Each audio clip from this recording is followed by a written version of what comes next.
Ya baik, selamat sore buat kawanku semua, salam pengadaan. Di sore hari ini saya ingin membahas berkaitan dengan jaminan ya, jaminan pengadaan. Khususnya untuk jaminan penawaran di mana dengan paket nilai di atas paling sedikit 10M itu pasti mempersyaratkan jaminan penawaran. Nah, jaminan penawaran ini hanya dikhususkan untuk pekerjaan konstruksi.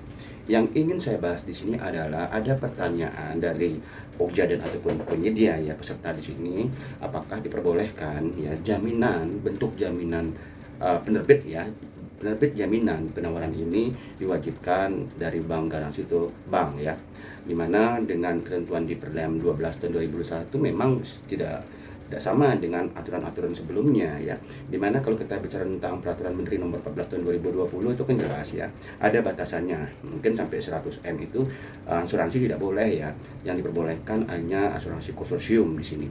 Namun di Perlem 12 2001 ini tidak dibatasi demikian, karena untuk sekarang asuransi pun sudah tentu dapat dipertanggungjawabkan karena terotorisasi dengan OJK. Nah, jadi pertanyaannya begini, apakah dengan nilai paket sampai dengan paling tinggi 10 miliar, Pokja pemilihan dalam hal ini menetapkan jaminan penawaran itu penerbitnya harus di luar dari asuransi ya. Jadi tidak boleh perusahaan asuransi umum ya, hanya diperbolehkan bank atau mungkin ditetapkan langsung bank. Itu pertanyaannya, apakah bisa? Nah, kalau kita berkaitan dengan amanat-amanat yang ada dalam Perpres, Perlem, dan ataupun SI 5 ya, itu sama sekali memang kita melihat yang diamanatkan adalah penambahan persyaratan teknis dan untuk kualifikasi. Nah, sementara tidak ada amanat-amanat yang diperbolehkan untuk merubah kriteria. Karena salah satu kriteria dari jaminan penawaran adalah dari sisi penerbitnya. Ya, penerbitnya itu tidak ditetapkan apakah diwajibkan bank, apakah diwajibkan asuransi, tidak ada. Jadi di sini pilihannya objeknya adalah penyedia ya. Penyedia itu harus memenuhi syarat ya dalam nilai dalam nilai 10 miliar ke atas ya, paling sedikit 10 miliar ke atas, maka menyerahkan jaminan penawaran dengan ketentuan ya. Bisa dari penerbit bank, bisa asuransi dan lain-lainnya.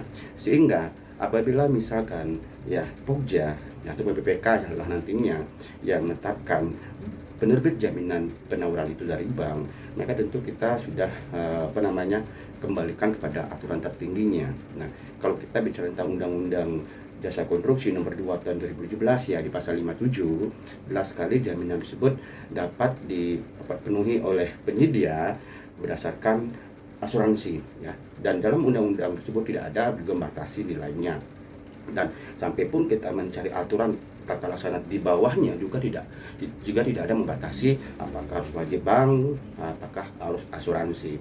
Sehingga ketika kita merubah ya kriteria jaminan penawaran harus dari bank, tentu ini sudah melanggar dari ketentuan yang ada, sehingga jangan sampai ya di sini dipaksakan harus bank ya, karena sampai sekarang ya saya kira asuransi ini sudah menjadi bagian terotorisasi kepada OJK. Peran penting di sini adalah bagaimana Pokja pemilihan memitigasi agar jaminan baik itu dari bank ataupun asuransi ini bisa dicairkan. Itu saja. Jadi kita jangan mempermasalahkan dari penerbitnya ya. Yang saya tahu lah kalau dari bank itu memang lebih susah ya, artinya pengurusannya lebih susah, dan bukan berarti kesederhanaan dari asuransi yang tentunya penerbit dari jaminan penawaran ini juga legalitasnya jangan disangsikan ya. Intinya mitigasikan dari awal. Nah, itu sampaikan ya, kesimpulannya adalah jangan sampai Pokja pemilihan merubah kriteria yang sudah ditetapkan ya. Tapi kalau menambah persyaratan teknis yang tidak diatur ketentuan, maka silakan, selama justifikasi jelas dan tentu sudah ada penjelasan dari orang berkompeten. Salam pengadaan.